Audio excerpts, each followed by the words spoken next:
Breaking news చూస్తున్నాం. తూర్పు గోదావరి జిల్లా రాజానగరంలో ఒక విషాదం చోటు చేసుకుంది. 19 ఏళ్ల అమ్మాయి బీటెక్ మొదటి సంవత్సరం చదువుతోంది. తను రాసినటువంటి బీటెక్ ఫస్ట్ సెమిస్టర్ ఎగ్జామ్స్ లో ఏదో 4 సబ్జెక్టులు తప్పింది అనేటువంటి కారణంతో బలవన్మరణానికి పాల్పడి మరణించినట్టుగా తెలుస్తోంది. డీటెయిల్స్ లోకి వెళ్తే గైట్ ఇంజనీరింగ్ కాలేజీలో బీటెక్ చదువుతున్నటువంటి ఆ విద్యార్థిని బలవన్మరణానికి పాల్పడింది. హాస్టల్లో ఉరివేసుకొని చనిపోయినట్టుగా తెలుస్తోంది. ఇక హాస్టల్లో బట్టలు ఆరవేయడం కోసం ఉపయోగించినటువంటి హ్యాంగర్స్ కి చున్నీతో ఉరివేసుకొని బలవన్మరణానికి పాల్పడింది. అయితే మానసిక క్షోభకు గురవుతున్నట్టుగా ఒక లేఖ కూడా రాసుకొచ్చింది. ఇంజనీరింగ్ మొదటి సంవత్సరం చదువుతున్నటువంటి ప్రగతి అనేటువంటి ఇక్కడ కనిపించే ఈ విద్యార్థిని, ఇక్కడ చూడండి, ప్రగతి అనేటువంటి ఈ విద్యార్థిని హాస్టల్ గదిలో బట్టలు ఆరేసుకోవడం కోసం ఉన్నటువంటి ఆ హ్యాంగర్స్ కి చున్నీతో ఉరివేసుకొని బలవన్మరణానికి పాల్పడింది. అయితే సెమిస్టర్ పరీక్షలో 4 సబ్జెక్టులు ఫెయిల్ అవడం కారణంగానే తను బలవన్మరణానికి పాల్పడ్డట్టుగా తెలుస్తోంది. సో ఒకసారి లేఖ చూద్దాం. ఆ లేఖలో కూడా చాలా తన ఎమోషన్ ని, తనకున్నటువంటి బాధని, ఆవేదనని పంచుకునే ప్రయత్నం చేసింది. నాన్న, నన్ను క్షమించండి. నాకు ఎందుకో తెలీదు 2 వీక్స్ నుంచి లోన్లీగా ఉండాలి అని అనిపిస్తోంది. ఇది రాస్తున్నప్పుడు కూడా తలంతా భారంగా, నాకు చాలా ఏడుపు వస్తుంది. ఏం చేస్తున్నానో కూడా అర్థం కావడం లేదు. ఏదన్నా బాధ ఉన్నా కూడా అమ్మకి చెప్పేదాన్ని.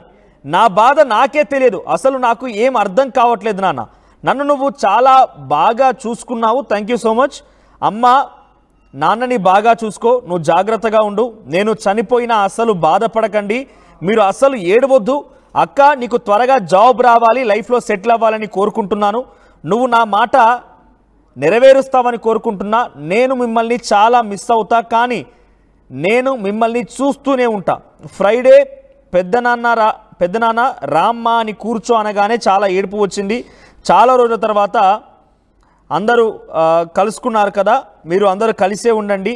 పెద్దనాన్న, పెద్దమ్మ అందరూ బాగుండండి. అన్న, నువ్వు నన్ను చాలా బాగా చూసుకున్నావు. థ్యాంక్ యూ అమ్మ అని చెప్పేది మెన్షన్. ఇక్కడంతా కూడా ఒక రకంగా ఈ లేఖ చదివిన తర్వాత మీకేమనిపించిందో కామెంట్ చేయండి. నాకు అనిపించింది మాత్రం, it's truly my personal opinion, తను ఒక ఇమ్మెచ్యూర్గా ప్రవర్తించింది అనిపించింది. ఎందుకంటున్నాను, ఇక్కడ పాపం చనిపోయిన అమ్మాయి గురించి రకంగా మాట్లాడడం తప్పేమో బహుశా, కానీ తను ఏం చేయాలనుకుందో తనొక ఎమోషన్ గురైపోయింది.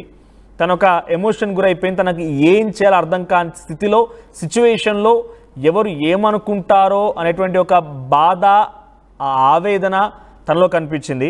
సో తనపైన క్లారిటీ లేదనేది మాత్రం దీంట్లో అర్థమవుతోంది. ఏం చేస్తున్నానో, ఏం చెప్తున్నానో అర్థం కావడం లేదు. ఈ సిచ్యువేషన్లో కూడా తల మొత్తం కూడా బరువుగా అయిపోయింది. నాకు ఏం చేస్తున్నానో కూడా అర్థం కావడం లేదు అని అంటే తను సంథింగ్ ఏదో ఎమోషనల్గా ఒక దగ్గర స్ట్రక్ అయిపోయింది. తను బ్లాక్అవుట్ అయిపోయింది అనేది మాత్రం అర్థమవుతోంది. మరి ఆ అమ్మాయి ఇంతలా దారుణంగా హాస్టల్ గదిలో బలవన్మరణానికి పాల్పడడం గల కారణం కేవలం ఒక సబ్జెక్ట్లో ఫెయిల్ అవ్వడమే కారణంగా ఉంటుందని అంటే కనుక డెఫినెట్గా ఆ సబ్జెక్ట్లో ఫెయిల్ అవ్వడం వెనక ప్రిన్సిపాల్ కానీ, లేకపోతే సంబంధిత స్కూల్ ఫ్యాకల్టీ కానివ్వండి, తోటి విద్యార్థులు కానివ్వండి, పేరెంట్స్ ఎవరైనా ఏమైనా అంటారేమో అన్నటువంటి ఒక ఆందోళన మదన పడిపోయే రకంగా చేసిందా. కంప్లీట్గా తనకు బ్లాక్అవుట్ అయిపోయింది. తను ఏం చేయాలో తోచక, దిక్కుతోచని స్థితిలో లోన్లీగా ఫీల్ అయిపోయి తను మాత్రం కంప్లీట్గా ఈ డెసిషన్ తీసుకున్నట్టుగా అర్థమవుతోంది. ఈ లేఖలో కూడా తనేదో మిస్ మ్యాచ్గా, ఇమ్మెచ్యూర్గా, క్లారిటీ లేకుండా తను ఈ రకంగా ఇబ్బంది పడుతున్నాను అనేది కూడా తనకు క్లారిటీ లేకుండా తను బాధపడుతున్నాను అనేది మాత్రం అర్థమవుతోంది. సో 19 ఏళ్ళ ఆ విద్యార్థిని చూడండి, ప్రగతి అనే అమ్మాయి చూడడానికి చక్కగా ఉంది. చదువుకొని రేపటి రోజున ఒక బంగారు భవిష్యత్తు ఉంటుంది. ఆ అమ్మాయిని ఎంత ఖర్చైనా పర్వాలేదు, బీటెక్ లక్షల కొద్ది ఖర్చు అవుతుంది ఈ మధ్యకాలంలో, అయినా పర్వాలేదు, తన కుమార్తెని మంచి చదువులు చదివించాలి, ఉన్నత స్థాయిలోకి తీసుకువెళ్ళాలి, ఉద్యోగాన్ని సంపాదించాలి, తన కళ్ళెదుట ఉద్యోగం చేయాలి. రేపటి రోజున భవిష్యత్తులో ఒక మంచి ఉద్యోగం చేయడంతో పాటుగా ఒక మంచి అబ్బాయిని చూసి పెళ్లి చేయాలనే ఆలోచనతో నా తల్లిదండ్రులకి ఒక తీరని శోకాన్ని మిగిల్చి వెళ్ళిపోయింది ఆ అమ్మాయి. సో ప్రజెంట్ దీనికి సంబంధించి మనం ఆ తల్లిదండ్రులు ఏంటి, రైట్, తల్లిదండ్రులు తన సోదరి గురించి కూడా ఇక్కడ రాసుకొచ్చింది, తొందరగా నీకు జాబ్ రావాలని చెప్పి కూడా. సో ప్రజెంట్ ఈ మరణ వార్త విన్న తర్వాత ఆ తల్లిదండ్రుల గుండెలు పగిలేలా రోధించి ఉంటారు, కన్నీరు మున్నీరుగా విలపించి ఉంటారు. ఎందుకంటే చేతికి అందొచ్చిన అమ్మాయి రేపటి రోజు చదువుకున్న తర్వాత మంచి భవిష్యత్తు ఉంటుందని, బంగారు భవిష్యత్తు ఉంటుందనే కదా రెక్కల కష్టం చేసి మొత్తం కూడా అమ్మాయి పైన ఖర్చు పెడుతున్నారు. కానీ ఆ అమ్మాయి ఇక్కడ ఈ లేఖ చూసినా, లేకపోతే అమ్మాయి రాసినటువంటి విధానం చూసినా కూడా బ్లాక్అవుట్ అయిపోయింది. ఏం చేయాలో తోచక ఎవరు తనని కన్సల్ట్ అవ్వలేదో లేకపోతే ఏం జరిగిందో తెలియదు, కానీ తను మాత్రం కంప్లీట్గా ఇట్స్ ట్రూలీ ఇమ్మెచ్యూర్గా తను ఒక బ్లాక్అవుట్ అయిపోయిన సిచ్యువేషన్, లోన్లీ ఫీల్ అయిన సిచ్యువేషన్లో ఇదంతా రాసినట్టుగా అర్థమవుతుంది. సో దై రిక్వెస్ట్, ఇటువంటి సిచ్యువేషన్లో చాలామంది సైకలాజికల్ ఎక్స్పర్ట్స్ కానివ్వండి, పేరెంటల్ ఎక్స్పర్ట్స్తో మాట్లాడినప్పుడు కూడా మీ పిల్లలతో దయచేసి మాట్లాడండి ఫోర్స్ఫుల్గా. ఇప్పుడు ఇంటర్మీడియట్ కంప్లీట్ అయిపోయింది, బీటెక్ స్టార్ట్ అవుతున్నాయి, ఎంసెట్ మొన్ననే అయిపోయింది, దానికి రిజల్ట్స్ వస్తున్నాయి, నిన్న జై అడ్వాన్స్ రిజల్ట్స్ వచ్చాయి. ఫోర్స్ఫుల్గా వాళ్ళ నిర్ణయం అడగరు మీరు, నా కొడుకు ఇంజనీర్ కావాలంతే, ఇది ఫిక్స్ అయిపోతారు. వాడు ఇంజనీర్ కానివ్వండి, చచ్చిపోనివ్వండి, వాడు ఇంజనీర్ కావాలంతే. ఇక వానికి చదువు ఇష్టం ఉందా లేదా, వాడు చదవగలుగుతాడా లేదా, వాని ఇంట్రెస్ట్ ఏంటి ఏం పట్టించుకోరు. వాళ్ళకి కావాల్సింది ఒకటే, పేరెంట్స్ కావాల్సింది నా కొడుకు ఇంజనీర్ కావాలంటే లక్షల రూపాయల డబ్బులు వాళ్ళ దగ్గర ఉన్నా లేకపోయినా ఉన్నది మొత్తం కూడబెట్టేసి అమ్ముకొచ్చి ఆ కొడుకు మీద ఇన్వెస్ట్ చేస్తూ ఉంటారు. వాడు ఆఖరికి వస్తే ఇంజనీర్ కాలేక, చెప్పుకోలేక, మీకు బాధ పంచుకోలేక ఇటువంటి దారుణాలకు పాల్పడుతూ ఉంటారు. సో మీ పిల్లలపైన దయచేసి ఒకసారి ఆలోచించండి. ఒకసారి ఈ ఘటనలో ప్రగతి తల్లిదండ్రులు ఏం చెప్పారో చూద్దాం.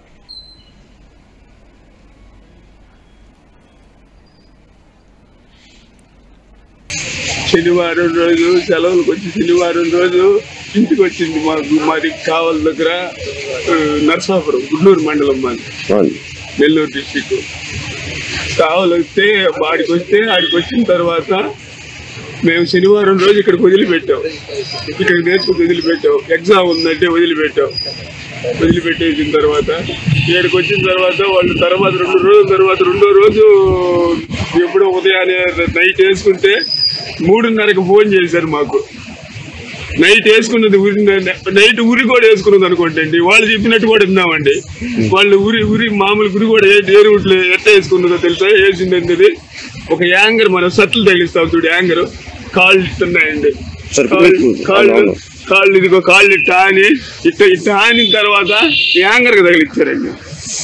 యాంగర్కి తగిలిచ్చి ఎంత గందరగోళం చేసి నా బిడ్డను అన్యాయం చేశారండి. కాలేజీ యాజమాన్యం అంతా వాళ్ళంతా ఒకటయ్యి నన్ను గందరగోళం పట్టి చేసి మమ్మల్ని పరిస్థితులకు శవం తీయొద్దంటే ఒప్పుకోకుండా శవాన్ని తీశారండి రాత్రి. మీకు చివరిసారి ఎప్పుడు మాట్లాడింది అమ్మాయి? మీ అమ్మాయి మీతో ఎప్పుడు మాట్లాడింది చివరిసారి? చివరిసారి మాతో వచ్చేసి అంతకు ముందు రోజు నైట్ మాట్లాడింది. వెళ్ళిన తర్వాత ఎప్పుడు నన్ను మాట్లాడింది, సరే తర్వాత నైట్ మాట్లాడింది సార్. అంటే ఎప్పుడు మాట్లాడారు? చెప్పింది ఏదైనా కాలేజీలో ఇలాగా ఎక్కువ మా ప్రజలు ఎక్కువ పెడతానని చెప్పారా? ఏం లేదు, మామూలుగా మాట్లాడింది.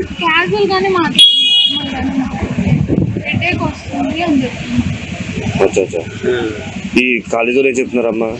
కాలేజీలో ఉరేసుకొని మీ అమ్మాయి లెటర్ రాసి ఉరేసుకొని చనిపోయిందని చెప్తున్నారు సార్. కానీ ఉరేసుకొని చనిపోవడం అనేది కాదు సార్. అక్కడ దెబ్బలు కొట్టున్నారు, చేతికి దెబ్బలు తగిలింది, ఎన్ని దెబ్బలు. బిడ్డని ఊరికి యాంగర్కి తగిలిచ్చి ఊరేసుకుందని చెప్పారు సార్. కింద కాళ్ళు ఆనుండి నా బిడ్డ పైన ఊరికి అట్ట తగిలిచ్చింది. శనివారం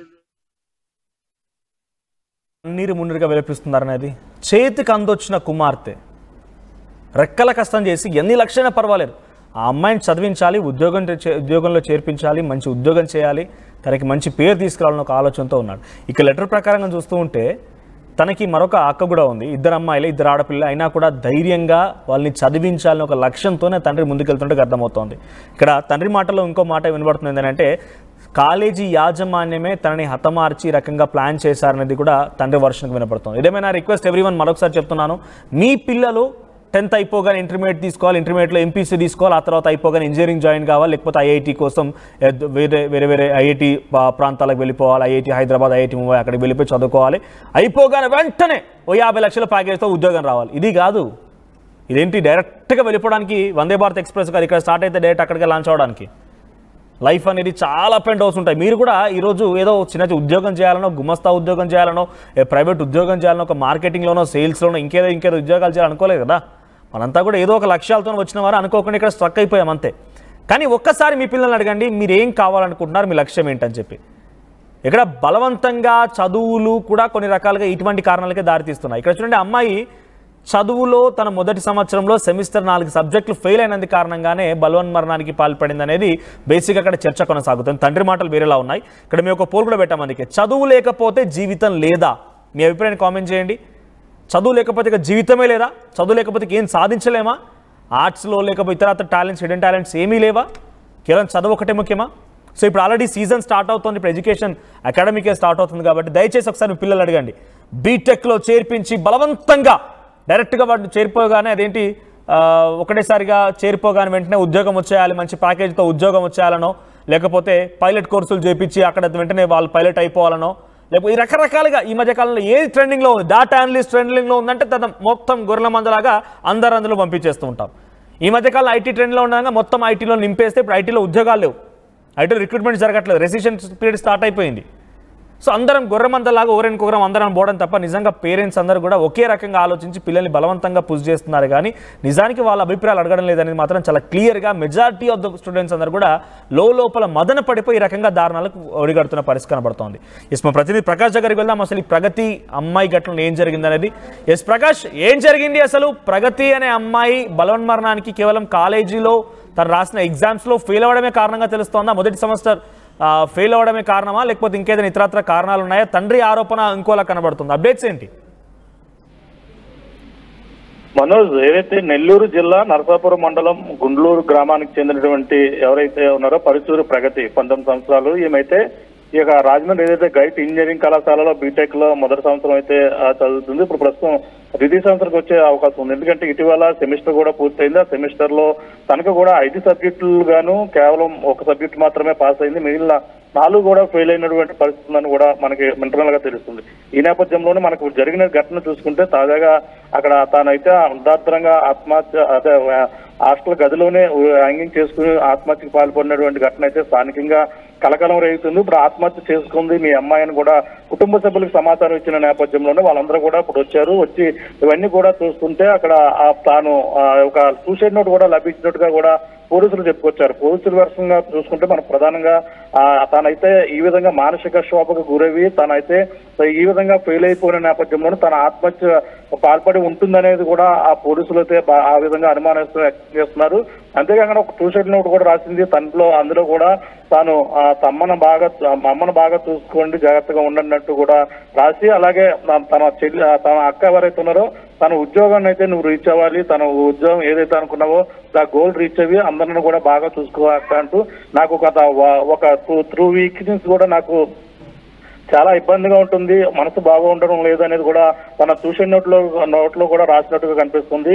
అలాగే తనకైతే ఎందుకు ఈ విధంగా ఉంటుందని కూడా తనకే అర్థం కావట్లేదు, చాలా ఇబ్బందిగా ఉంటుందంటూ, తనకు ఆరోగ్యం బాగోలేదు, చాలా పెయిన్ గా ఉందంటూ కూడా చెప్పుకొస్తున్నటువంటి అంశాలు అందులో సూసైడ్ నోట్లో రాసినట్టుగా పోలీసులకు అయితే చెప్తున్నారు. ఈ నేపథ్యంలోనే ప్రస్తుతం విద్యార్థి యొక్క మృతదేహాన్ని అయితే రాజమండ్రి ప్రభుత్వ ఆసుపత్రి పోస్ట్ మార్టం తరలించారు. ఇప్పుడే రాజమండ్రికి అయితే తన తల్లిదండ్రులు ఎవరైతే ఉన్నారో ఆ అమ్మాయి ప్రగతి యొక్క తల్లిదండ్రులు చేరుకున్నారు. తండ్రి అయితే తీవ్ర ఆరోపణ అయితే చేస్తున్నాడు. తనైతే ఈ విధంగా చేయదు అనేది కూడా తను చెప్పుకొస్తున్నాడు. తను ఒక బట్టలు ఉతికి ఆరవేసుకున్నటువంటి హ్యాంగర్ ఏదైతే ఉందో దానితో ఊరి ఎలా వేసుకుంటుంది అనేది కూడా తండ్రి ప్రధానంగా చేస్తున్నటువంటి ఆరోపణగా చెప్పవచ్చు. ఎందుకంటే తన కాళ్ళు కిందకి ఉన్నాయి, తనైతే ఏ విధంగా దీనికి ఏ విధంగా ఊరేసుకుంటుంది అదైతే చాలా అనుమానాలు ఉన్నాయి.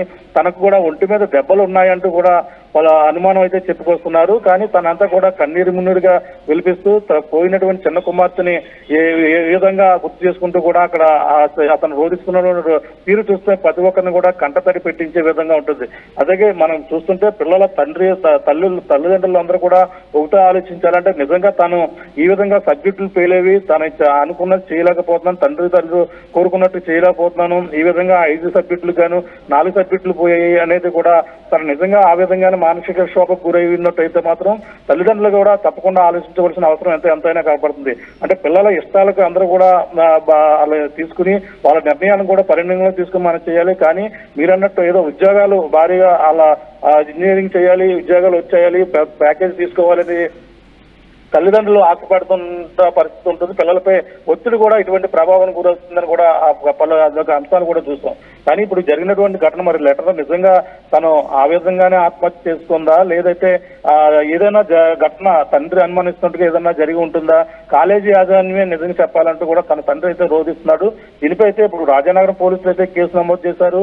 కేసు నమోదు చేసి ఇప్పుడు నిజంగా ఘటన ఆ విధంగా జరిగిందా, లేదంటే వేరే కోణం ఏదైనా ఉందా, తను ఆ విద్యార్థి డిప్రెషన్ లోనేవి మృతి చెందిందా లేకపోతే కళాశాలలో వేరే ఏదైనా కారణం చేత మృతి చెందిన కోణంలో కూడా పోలీసులు అయితే దర్యాప్తు అయితే చేస్తున్నారు. ప్రస్తుతం మరి ఆ తండ్రితో పాటు తమ అక్క కూడా సిస్టర్ కూడా అక్కడ చేరుకుని ప్రస్తుతం పోలీసులకి అయితే ఈ అనుమానాలు అయితే రేకెత్తుతున్నటువంటి పరిస్థితి ప్రధానంగా రాజమండ్రి ప్రభుత్వ ఆసుపత్రి కనబడుతుంది. మరి చూడాలి ఈ గైడ్ ప్రకాష్. దీంట్లో లెటర్ ప్రకారంగా చూస్తుంటే తండ్రి అంటే చాలా ప్రేమగా ఉన్నట్టు కనబడుతోంది. నాన్న నన్ను చాలా బాగా చూసుకున్నావు, థ్యాంక్ యూ అంటూ తండ్రి గురించి చాలా బాగా రాసుకొచ్చింది. సో ఏ రోజైనా తను ఫేస్ చేస్తున్న సిచ్యువేషన్ అంటే ఏంటిది, తను ఎందుకు బాధపడుతోంది, ఎందుకు బాధ కలిగింది, ఎగ్జామ్స్ అయినా ఇతరత్ర కారణాలు ఏవైనా కూడా అంత ఫ్రీగా మాట్లాడేదా? కుటుంబీకులు ఏం చెప్తున్నారు మరి? కనీసం తన సిస్టర్తో తన అక్కతో అయినా పంచుకునేదా ఏం జరిగింది ఏంటి అనేది? అసలు కారణం ఏం తెలుస్తోంది? వాళ్ళ ప్రధాన ఆరోపణ ఏంటి? ఇప్పుడు వాళ్ళు ఏం డిమాండ్ చేస్తున్నారు? అంటే వాళ్ళు ఒకటే చెప్పుకొస్తున్నారు. అంటే చూసుకుంటే ఒక వారం క్రితమే తను హాస్టల్ ఇంటి నుంచి వచ్చినట్టుగా తెలుస్తుంది. ఎందుకంటే తను ఇటీవల ఇంటి దగ్గర ఉండి తన పెదనాన్నతో కూడా మాట్లాడినట్టుగా ఆ లెటర్ లో కూడా పొందుపరిచారు. ఎందుకంటే తను చెప్పింది అందులో తను ఇప్పటి వరకు కూడా ఎప్పుడు మాట్లాడిన తన పెదనాన్న కూడా దగ్గరికి రామ్మా అని చెప్పేసి తనతో మాట్లాడినట్టు, అలాగే తన తండ్రి కూడా ఎంతో బాగా చూస్తున్నట్టు, ఎప్పుడు మాట్లాడిన పెదనాన్న మాట్లాడారు, చాలా ఆనందంగా ఉందని కూడా తను అందులో లెటర్ లో కూడా చెప్పుకొచ్చింది. అంటే తనకి ఇటువంటి బాధ నిజంగా ఏదైనా జరిగి ఉంటే మాత్రం తనకు చెప్పుకునేది, కానీ అటువంటిది ఏమీ మాట్లాడలేదు, క్యాజువల్ గానే మాట్లాడేది తప్ప ఎటువంటి బాధతోనే అనుమానాలు ఇలా ఈ విధంగా మేము ఒత్తిడి చేసినట్టు కానీ ఎటువంటివి కూడా లేవని కూడా తన చెల్లి కూడా చెప్పుకొస్తుంది. అక్క ఎవరైతే ఉన్నారో అక్క కూడా చెప్తుంది. అక్క ఒకటే చెప్పుకొస్తుంది, తన ఫోన్ లో మాట్లాడినప్పుడు చాలా క్యాజువల్ గా ఫ్రీగానే మాట్లాడింది తప్ప ఇటువంటి బాధ ఉందని కానీ ఏ విధంగానే కూడా మాట్లాడలేదని కూడా చెప్పుకొస్తున్న నేపథ్యంలోనే తండ్రి కూడా ఈ విధంగా తన ఒంటి మీద ఏదైతే తన ముఖమే కూడా దెబ్బలు ఉన్నాయని కూడా చెప్పుకొచ్చిన నేపథ్యంలోనే అనుమానాలు అయితే రేకెత్తిస్తుంది. మరి పోలీసులు తన అనుమానాలను పరిగణలో తీసుకుని మరి పోస్ట్ మార్టం రిపోర్ట్ లో మరి ఎటువంటి రిపోర్ట్ వస్తుంది, నిజంగా తన ఆత్మహత్య చేసుకుంటే ఈ విధంగా జరిగిందా లేదంటే ఎవరైనా ఏదైనా చేశారనేది కూడా తెలియాల్సి ఉందని కూడా తండ్రి అయితే చెప్పుకొస్తున్నారు. మరి చూడాలి మరి పోలీసులు ఇన్వెస్టిగేషన్ లో మరి ఏ విధంగా చేస్తారు, మరి గైట్ యాజమాన్యం కూడా ఎటువంటి సమాధానం ఇస్తారని కూడా తెలియాల్సిన పరిస్థితి ప్రధానంగా ఉంది. ఈ ఘటన పైన కాలేజ్ యాజమాన్యం ఏం స్పందిస్తుంది, అంటే ఏం జరిగి ఉంటుందనేది అటు తల్లిదండ్రుల ఆరోపణ నేపథ్యంలో వారు ఏం సమాధానం చెప్తున్నారు, పోలీసు ఎటువంటి ఇన్వెస్టిగేషన్ కొనసాగిస్తున్నారు?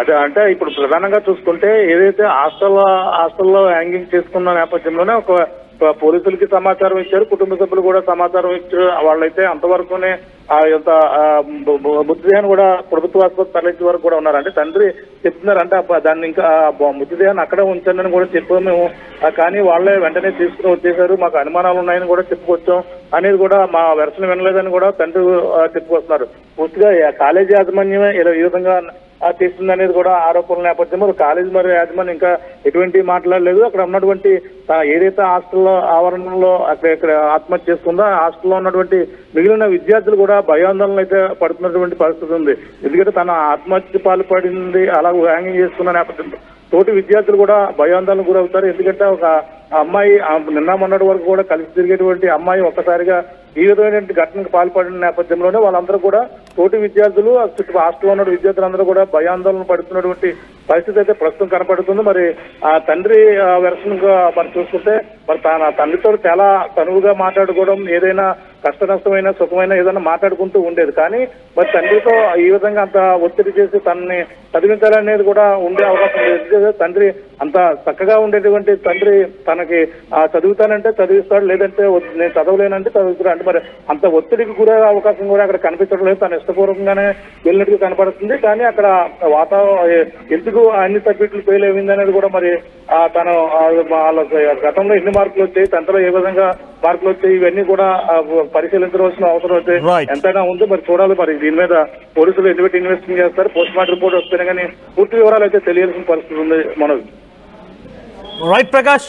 సో తూర్పుగోదావరి జిల్లా ఈ యొక్క దారుణం చోటు చేసుకుంది. తూర్పుగోదావరి జిల్లా రాజానగరంలో ఈ విషయాలను చోటు చేసుకుంది. సో ప్రస్తుతానికి ఆ అమ్మాయి ఎవరైతే ఉన్నారో బీటెక్ ఫస్ట్ ఇయర్ చదువుతోంది జిఐఈటి కాలేజీలో. సో బీటెక్ ఫస్ట్ ఇయర్ చదువుతున్నటువంటి అమ్మాయి ఫస్ట్ సెమిస్టర్లో 4 సబ్జెక్టులు తప్పడంతోనే ఈ దారుణానికి ఒడిగట్టిందా అనేది ఒక చర్చగా ఉంటే, అటు కాలేజీ యాజమాన్యం హాస్టల్లో ఉన్నటువంటి సిబ్బంది ఏదైనా చేసి ఉంటారనేది తండ్రిదండ్రుల వర్షన్గా ఉంది.